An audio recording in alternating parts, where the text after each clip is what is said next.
আমরা এবার একটু চিটাগংয়ে যাব। সকাল থেকে চট্টগ্রাম ১৬ আসনের ভোট গ্রহণ শুরু হয়েছে। চট্টগ্রাম জাকির হোসেন সরকারি প্রাথমিক বিদ্যালয় কেন্দ্রে প্রভাব দেখতে পেয়েছি।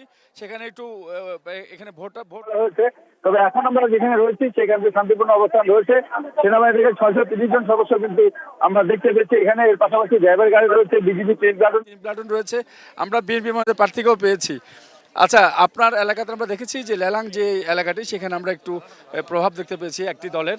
তো কি অবস্থা আপনি মনে করছেন, আর ভোটের সুষ্ঠুটা ব্যাপারে আপনার কোনো বক্তব্য আছে? আমি ভরসা রাখি হিরন স্মার্ট ওয়াটার পিউরিফায়ারে।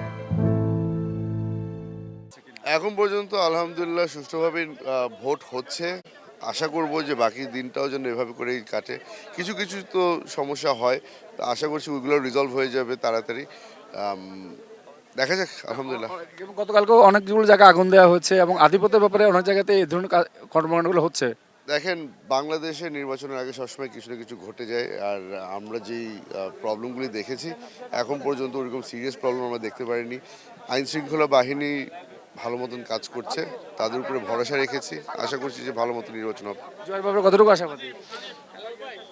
উপরে আল্লাহ আছে, দেখা যাক কি হয়। আচ্ছা, আমরা বিএনপির মধ্যে প্রার্থীকে যুক্ত করে নিয়েছিলাম এবং উনি বলছিলেন বা জানাচ্ছিলেন যে ভোটের পরিবেশ উনি এ পর্যন্ত ভালো দেখতে পেয়েছেন।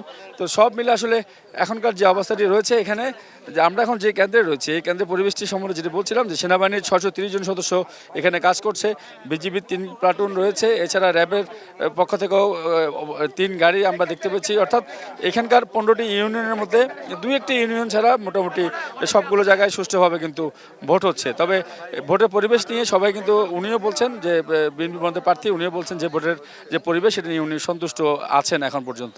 তো আপাতত ভোট নিয়ে চট্টগ্রামের এই ৭ আসনের একটি কেন্দ্র থেকে এতটুকুই রয়েছে।